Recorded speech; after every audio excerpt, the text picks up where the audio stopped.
అందరికీ నమస్కారం. నేను మిలతా. స్ఫూర్తి న్యూస్ బులెటిన్ కు స్వాగతం.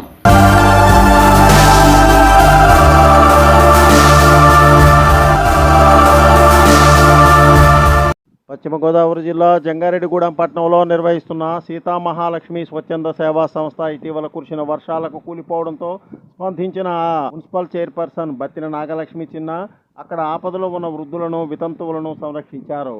ఈ సందర్భంగా చంద్రశేఖర్ మినీ ఫంక్షన్ హాల్లో బాధితులకు బస్సును ఏర్పాటు చేశారు. చైర్పర్సన్ బత్తిన నాగలక్ష్మి చిన్న, కౌన్సిలర్లు, వైసీపీ నేతలు తమ మానవత్వాన్ని చాటుకున్నారు.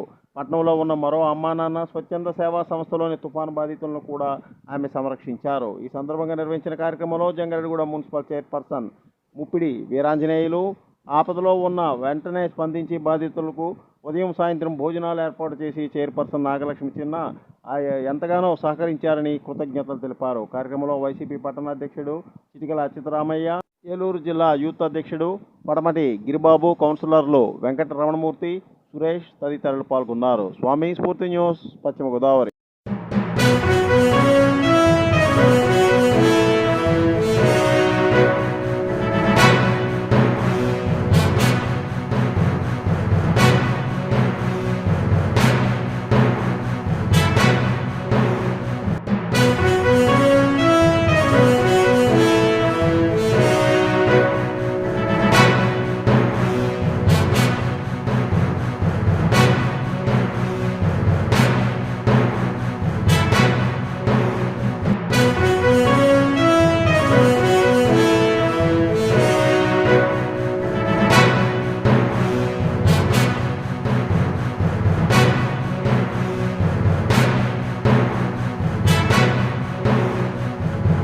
Please like, share, subscribe our channel.